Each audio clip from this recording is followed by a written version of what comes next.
Asasa orman caqasu gooftaa koo kan kee malee hundaaf gurraan qabu dubbii sagalee keessana malee nasaa lophisa boruuf nan tolchu simachuun ala yaadaan lama ta'e hundaaf hin ta'u siinan walii gala wanta yeroof sirrii borimmoo hin geenye amma yoona kaase jakoo irraa ulfina koo Yesuus na boona taate yeroof sirrii borimmoo hin geenye amma yoona kaase jakoo irraa ulfina koo Yesuus na boona.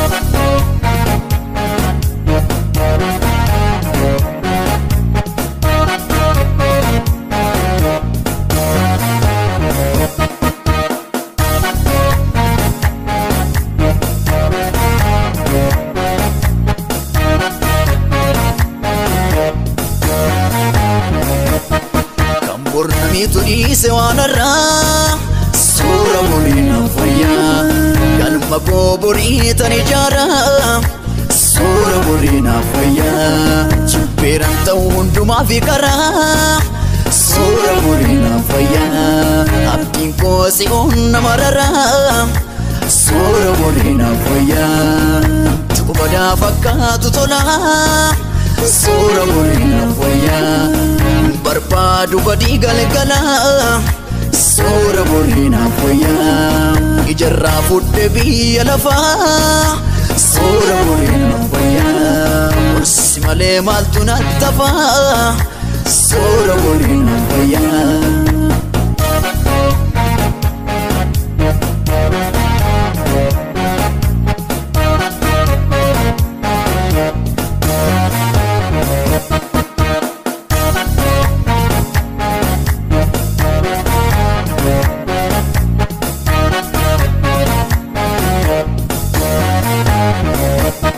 Yaada kan konsiganii gooftaa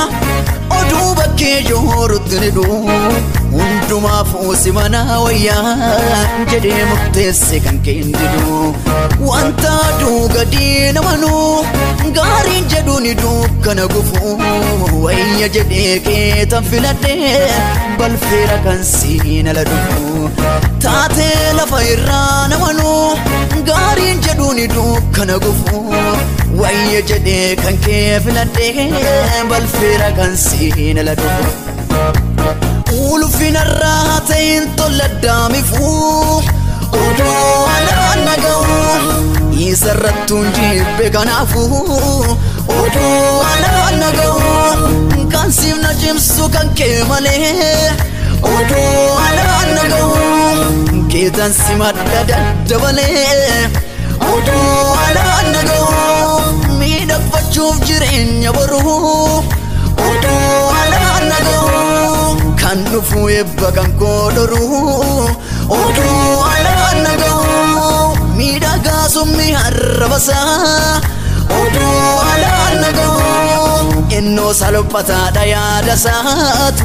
oduu alaan naga'u.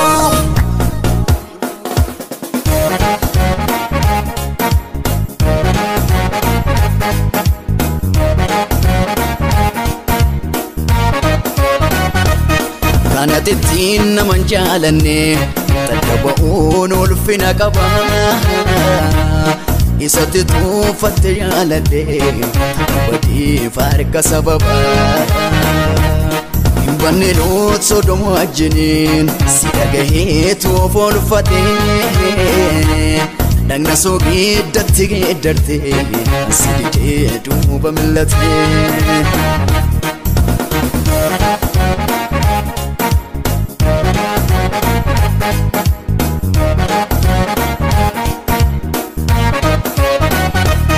Kanaaf hin tolle ebba ittisuuf yaada kan keen adeemu faalla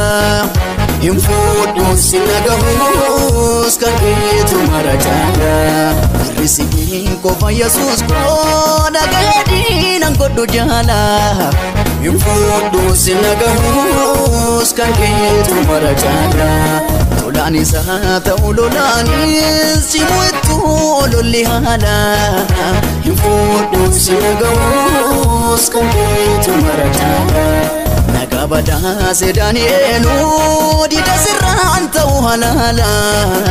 infudu sinagus kan keetu marajala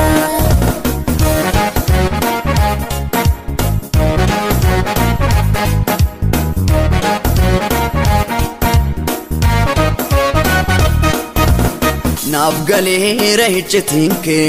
sinadaba fadera gufta jirtato tate karako